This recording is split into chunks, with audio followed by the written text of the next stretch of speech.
नमस्कार, बहुत स्वागत है आप सभी का खबरों के सफर में। मैं हूं आपके साथ ज्योति यादव। तो इस वक्त की हम 4 बड़ी खबर पर चर्चा करेंगे। आपको बताते चले कि पहली खबर, हर्षोल्लास से मनाया गया आज कुर्बानी का पर्व।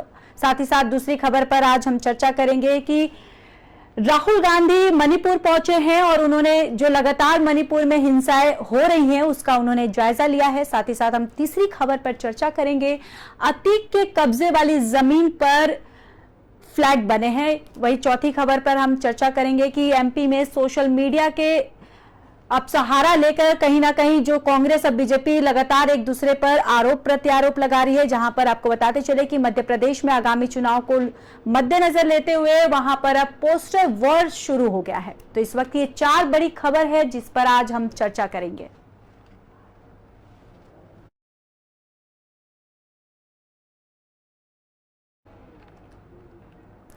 कुर्बानी का पर्व बकरीद का त्योहार देश भर में हर्षोल्लास से मनाया जा रहा है। लोग एक दूसरे को गले मिलकर बधाइयां दे रहे हैं। आपको बताते चले कि इस पर्व को अरबी भाषा में ईद ए कुर्बा के नाम से संबोधित किया जाता है। वहीं अरबी में बकर का अर्थ है कि बड़ा जानवर जो ज़िब्ह किया जाता है और ईद ए कुर्बान का मतलब कि बलिदान की भावना। इस दिन पैगंबर साहब खुदा के कहने पर अपने बेटे की कुर्बानी देने जा रहे थे, लेकिन खुदा ने खुश होकर उनके बेटे को जीवन दान दिया था। इसी वजह से यह पर्व कुर्बानी का दिन माना जाता है। इस त्योहार से जुड़ी हर खबर को जानने के लिए आपको बताते चले कि वहीं इस देश की राष्ट्रपति द्रौपदी मुर्मू ने कहा कि ईद उज जुहा प्रेम, त्याग और बलिदान का पवित्र त्योहार है। ईद उल अजहा से अवसर पर पीडीपी प्रमुख महबूबा मुफ्ती ने भी कहा है कि दुआ करती हूं कि जिस मुश्किलों में जम्मू कश्मीर फंसा हुआ है इससे हमारा बाहर निकाला जाए। और कांग्रेस के राष्ट्रीय अध्यक्ष मल्लिकार्जुन खड़गे ने देशवासियों को बकरीद की शुभकामनाएं भी दी हैं। कांग्रेस महासचिव प्रियंका गांधी ने भी देशवासियों को बकरीद की शुभकामनाएं दी। कांग्रेस नेता राहुल गांधी ने देशवासियों को ईद की मुबारकबाद दी है और उन्होंने यह शुभ अवसर सभी के लिए शांति, समृद्धि और खुशहाली के लाए, ये उन्होंने ट्वीट करके सबको बधाई दी है। चले कि कुर्बानी का पर्व बकरीद का त्योहार देश भर में हर्षोल्लास से मनाया जा रहा है। लोग एक दूसरे को गले मिलकर बधाइयां दे रहे हैं। आपको बताते चले कि इस पर्व को अरबी भाषा में ईद ए कुर्बा के नाम से संबोधित किया जाता है। अरबी में बकर का अर्थ है कि बड़ा जानवर जो ज़िब्ह किया जाता है और ईद ए कुर्बा का मतलब है कि बलिदान की भावना।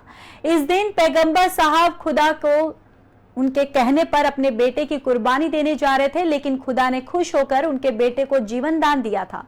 इसी वजह से ये पर्व कुर्बानी का दिन बन गया। और इस त्योहार से जुड़ी हर खबर को आपको बताते चले कि वहीं देश की राष्ट्रपति द्रौपदी मुर्मू ने भी इस ईद उल जुहा प्रेम, त्याग और बलिदान का पवित्र त्योहार बताया है। ईद उल अजहा के अवसर पर पीडीपी प्रमुख महबूबा मुफ्ती ने कहा कि दुआ करती हूं कि जिस मुश्किलों में जम्मू कश्मीर फंसा हुआ है इसे हम बाहर निकालें। वहीं कांग्रेस के राष्ट्रीय अध्यक्ष मल्लिकार्जुन खड़गे ने भी देशवासियों को बकरीद की शुभकामनाएं दी है। कांग्रेस महासचिव प्रियंका गांधी ने भी देशवासियों को बकरीद की शुभकामनाएं दी। कांग्रेस नेता राहुल गांधी ने देशवासियों को ईद की मुबारकबाद दी है और यह शुभ अवसर सभी के लिए शांति, समृद्धि और खुशहाली लाए।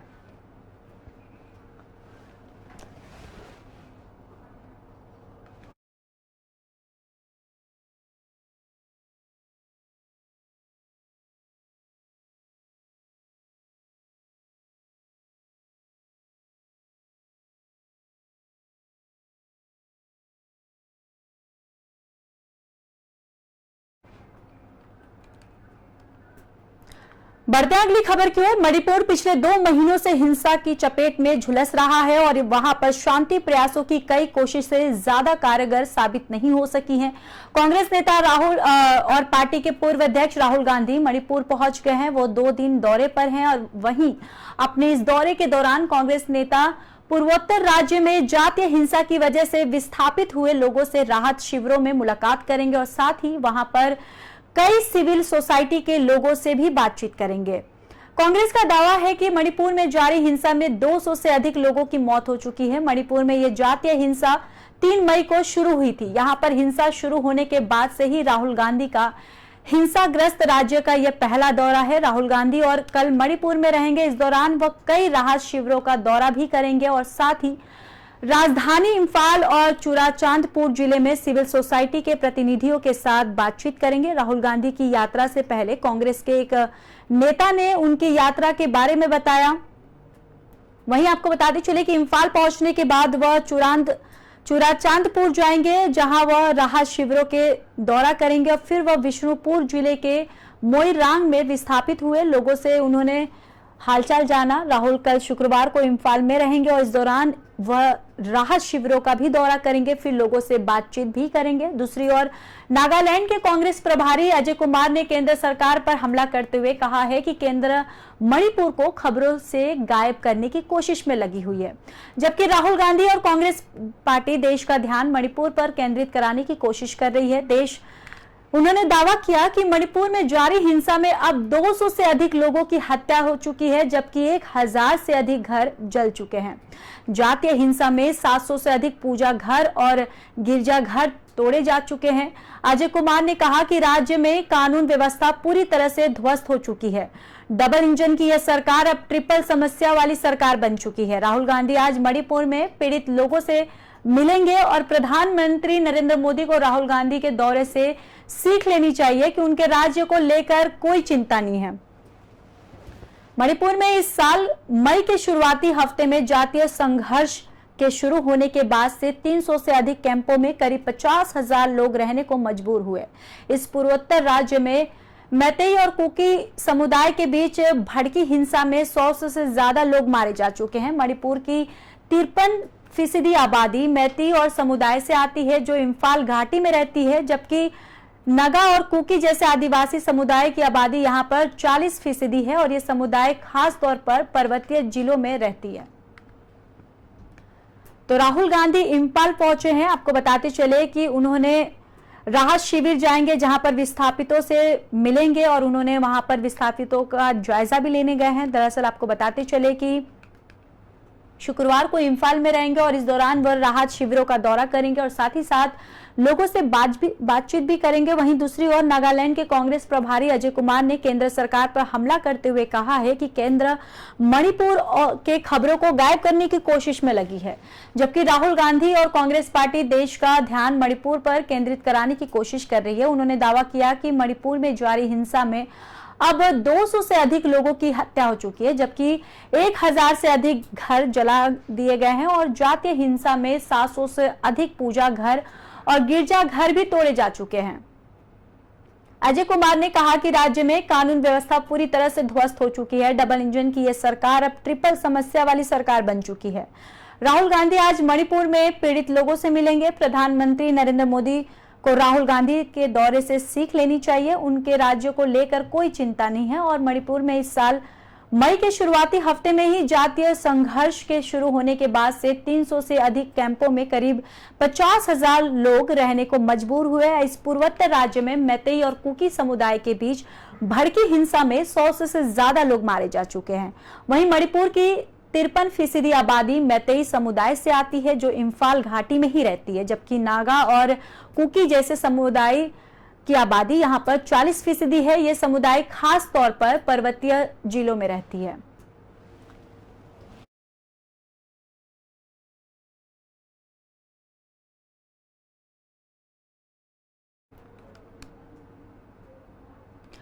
उत्तर प्रदेश के मुख्यमंत्री योगी आदित्यनाथ 30 जून को प्रयागराज के दौरे पर रहेंगे। इस दौरान सीएम योगी माफिया अतीक अहमद से कब्जा मुफ्त कराई गई जमीन पर गरीबों के लिए बनाए गए आशियानों की चाबी लाभार्थियों को सौंपेंगे। मिली जानकारी के मुताबिक सीएम योगी 20 लाभार्थियों को चाबी सौंपेंगे और जबकि अन्य 56 लाभार्थियों को पीडीए चाबी देगा। इसके अलावा सीएम 750 करोड़ रुपए की 200 से अधिक परियोजनाओं का लोकार्पण और शिलान्यास भी करेंगे।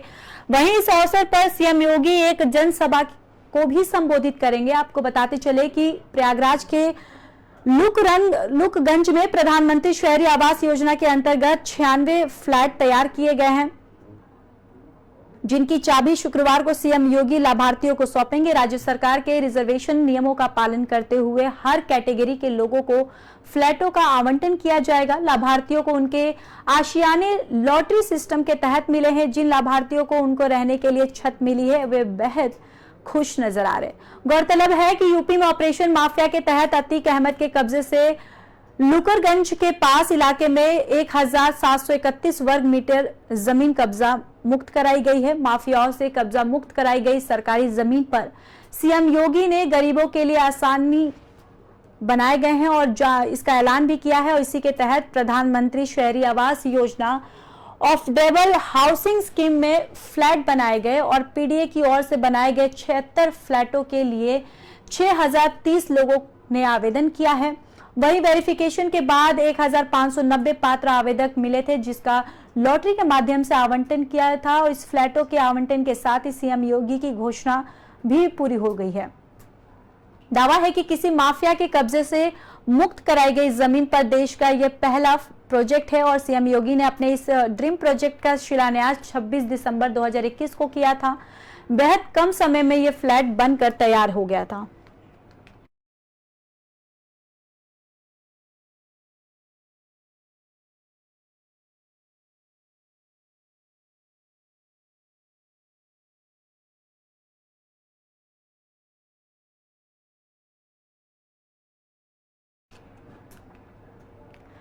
मध्य प्रदेश विधानसभा चुनाव में 5 महीने ही बचे हैं और ऐसे में बीजेपी कांग्रेस में इंटरनेट पर इलेक्शन वॉर की तैयारी शुरू हो गई है। ग्राउंड पर भले ही बैनर, पोस्टर और कार्यकर्ताओं की हलचल नहीं दिख रही हो, लेकिन सियासी रणनीति का सोशल मीडिया पर जंग मैदान बन चुका है। आपके फेसबुक, इंस्टाग्राम, ट्विटर अकाउंट और व्हाट्सएप ग्रुपों पर डिस्प्ले हो रहे राजनीतिक मैसेज इसी प्लानिंग की उपज है। बीजेपी और कांग्रेस दोनों ही पार्टियों ने बड़ी बड़ी कंपनियों को इस काम के लिए आउटसोर्स किया है। उनके रणनीतिकार कॉर्पोरेटर कंपनी की तर्ज पर काम करते हैं। रोजाना सुबह असाइनमेंट मीटिंग होती है तो शाम को रिव्यू। बीजेपी ने यह हर दिन तय किया जाता है। आज ट्विटर पर कौन सा हैशटैग ट्रेंड करना है, इसका समय सुबह 9 बजे से शुरू होता है। वही कांग्रेस भी इसी तर्ज पर काम करती है। पार्टी के 2000 से ज्यादा व्हाट्सएप ग्रुप है। ये ग्रुप हर जिले में हर बूथ पर 15 से 20 वॉलंटियर होने का दावा है। बीजेपी दूसरी पार्टियों की तुलना में हमेशा सोशल मीडिया पर आगे रही। साल 2014 में जब कोई सियासी पार्टी सोशल मीडिया पर सक्रिय नहीं थी, उसी समय बीजेपी ने इसकी ताकत को समझ लिया था और पार्टी सफल भी रही। इस बार मध्य प्रदेश चुनाव के लिए प्रदेश में एक अलग टीम का गठन किया गया है। ये टीम राज्य में सोशल मीडिया के जरिए मतदाताओं तक पहुंचने की तैयारी में है।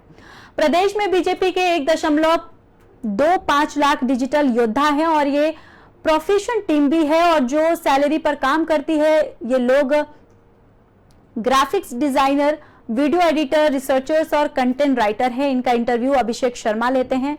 अभिषेक बीजेपी एसपी सोशल मीडिया विभाग के 2 ऑर्डिनेटर हैं। वे 2014 में बीजेपी नेशनल आईटी सेल के हेड अमित मालवीय के साथ काम कर चुके हैं।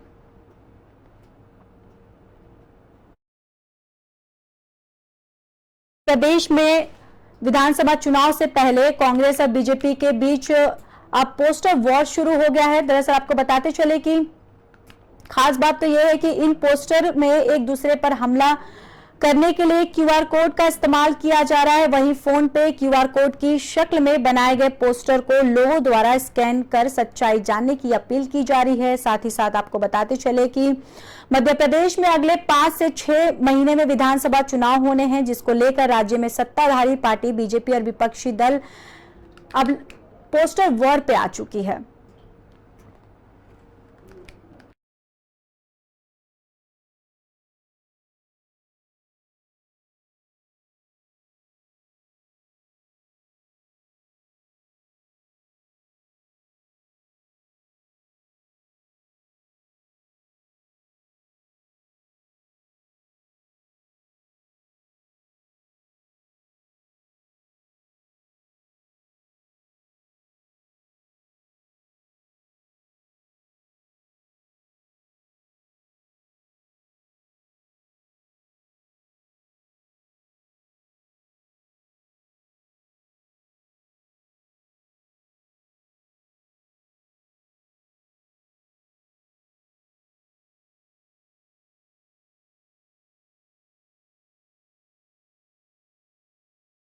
प्रदेश में विधानसभा चुनाव से पहले कांग्रेस और बीजेपी के बीच अब पोस्टर वॉर शुरू हो गया है और खास बात तो यह है कि इन पोस्टर में एक दूसरे पर हमला करने के लिए क्यूआर कोड का इस्तेमाल किया जा रहा है। इसी खबर पर ज्यादा जानकारी के साथ हमारे सहयोगी रवि राजपूत हमारे साथ जुड़ चुके हैं। रवि, जिस तरीके से करप्शन नाथ वर्सेस कैशराज, क्या अब ये जो आगामी चुनाव को लेकर कांग्रेस और बीजेपी पोस्टर वॉर के जरिए वहां के लोगों को, वहां के वोटर्स को साधने की कोशिश कर रही है?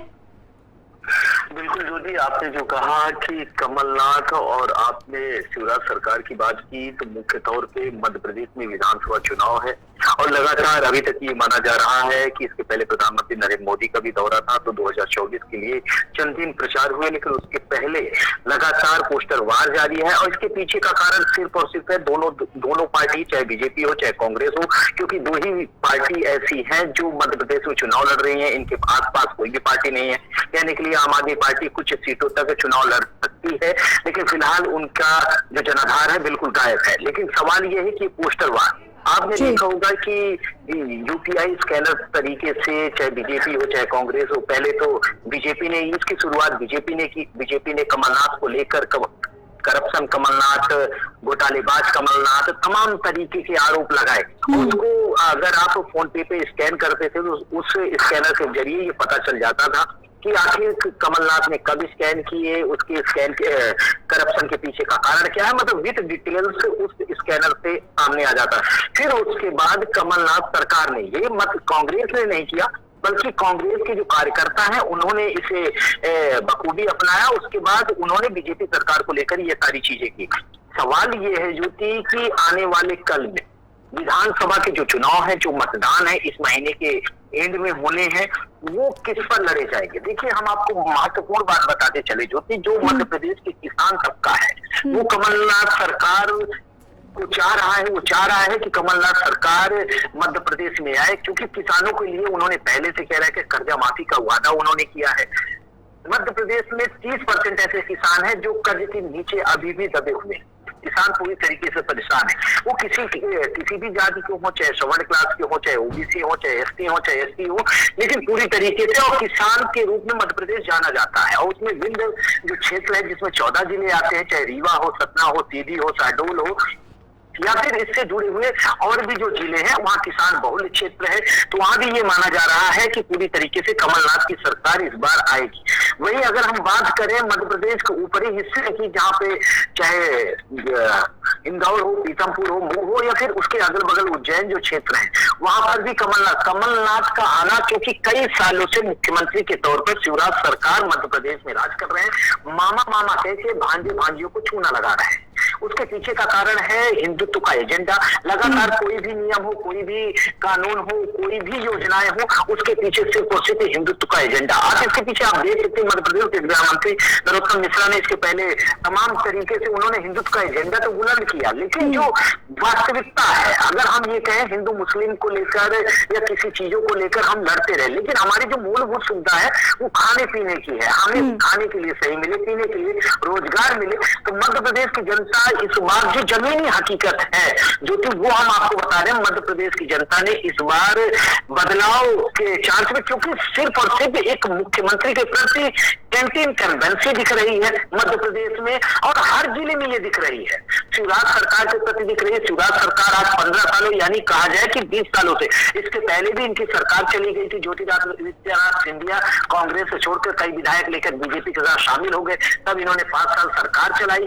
लेकिन अगर कहीं ना कहीं बीजेपी कमजोर होगी, उसके पीछे का भी कारण है ज्योतिरादित्य सिंधिया, जो केंद्र में इस समय मंत्री हैं, उड्डयन मंत्री हैं, उनका मध्य प्रदेश चुनाव में दिलचस्पी न लेना।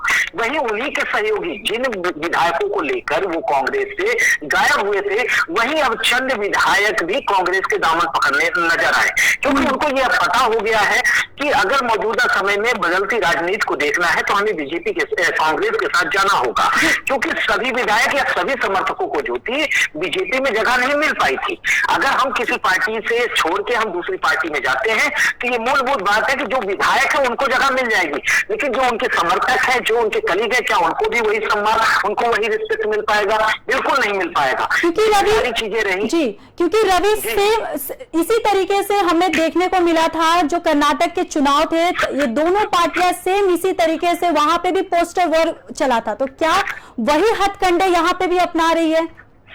बिल्कुल।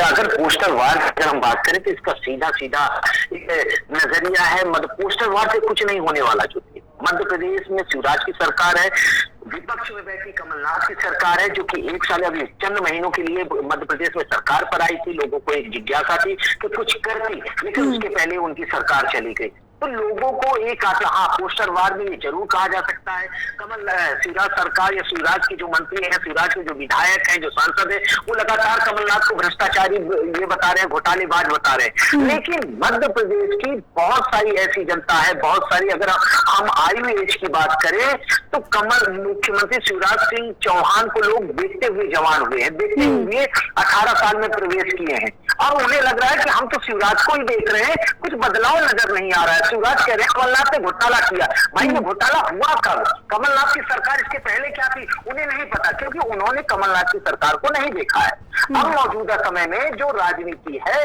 मध्य प्रदेश में, मुख्यमंत्री के प्रति एंटी इनकम्बेंसी है, ये सत्य है, ये इसमें कोई भी सवाल निशान नहीं है। लेकिन कमलनाथ को लेकर यहाँ तक कि सिर्फ और सिर्फ सत्ता परिवर्तन की बात है, कमलनाथ कोई इतने बड़े जनाधार या कमलनाथ के पीछे इतनी बड़ी मध्य प्रदेश सिर्फ एक कांग्रेस को विकल्प देने की इस बार मध्य प्रदेश की जनता ने मूड बनाया है, और पूरी उनकी ख्वाहिश है और ये चाहत है कि मध्य प्रदेश में कमलनाथ की सरकार आए, और बिजली माफी हो, चाहे किसान का कर्जा माफी हो, या अन्य जो मुद्दे हैं मध्य प्रदेश में इंडस्ट्रियल एरिया खोलने के लिए कहे गए थे, जो विंध्य क्षेत्र को बढ़ाने की बात कही गई थी, तमाम ऐसे मुद्दे हैं जिन मुद्दों को लेकर लोगों को एक आसरा है कि चलिए अभी तक शिवराज सरकार ने नहीं किया, कमलनाथ सरकार करेगी। वही एक महत्वपूर्ण बात हम ज्योति आपसे बताना चाहेंगे, मध्य प्रदेश में एक उद्योग विभाग है, उद्योग जिसके मंत्री हैं हर्षवर्धन दत्तीगांव, जो कि सिंधिया लॉबी से बिलोंग करते हैं। वो जब शामिल हुए थे बीजेपी के साथ, तो उन्होंने उद्योग मंत्री बनाया था। उद्योग विभाग एक इतना बड़ा विभाग है जिसके तरीके से इंडस्ट्रियल एरिया खुलते हैं, जिसकी कंपनियां खुलती हैं, एक्सपोर्ट इंपोर्ट होते हैं, और प्रदेश का विकास होता है।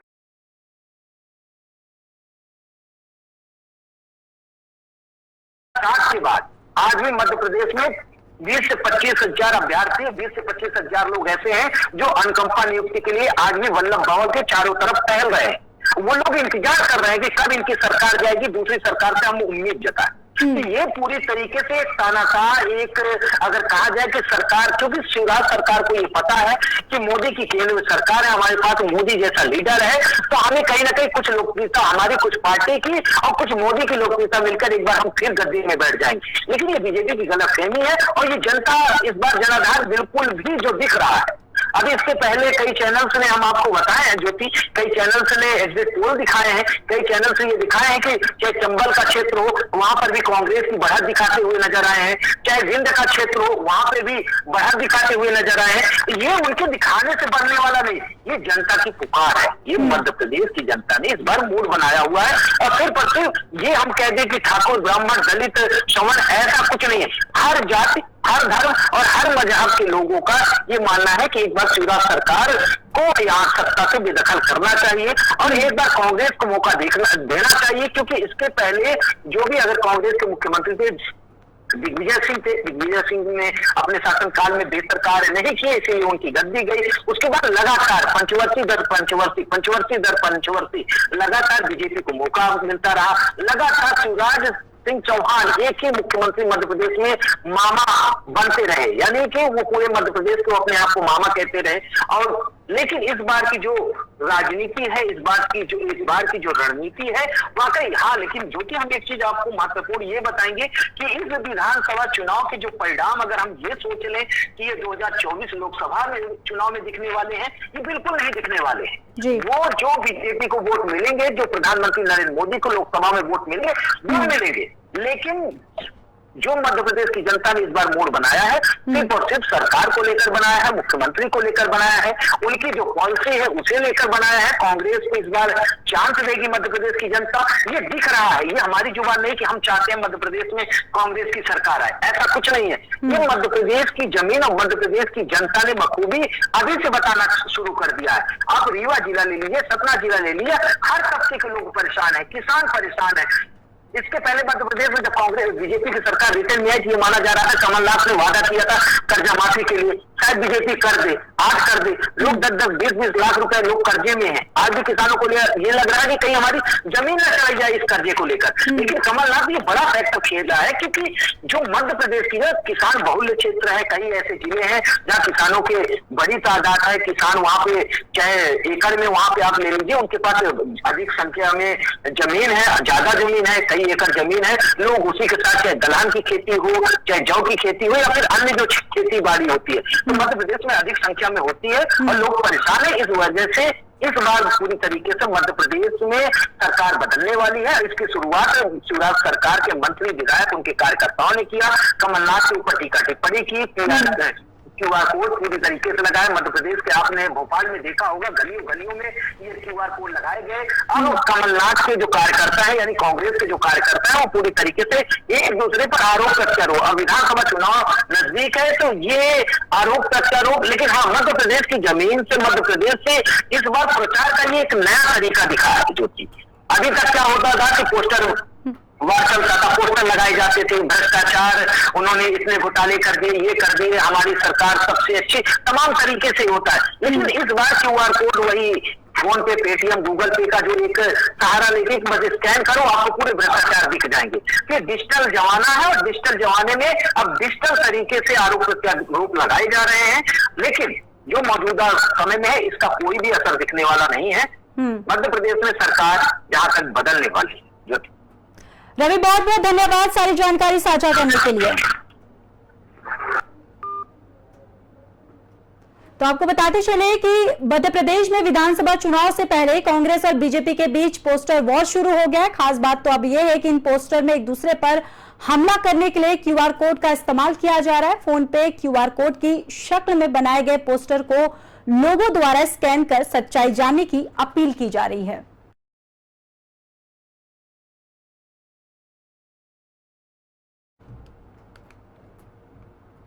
फिलहाल इस बुलेटिन में बस इतना ही। बाकी देश और दुनिया की खबरों के लिए देखते रहिए P न्यूज़।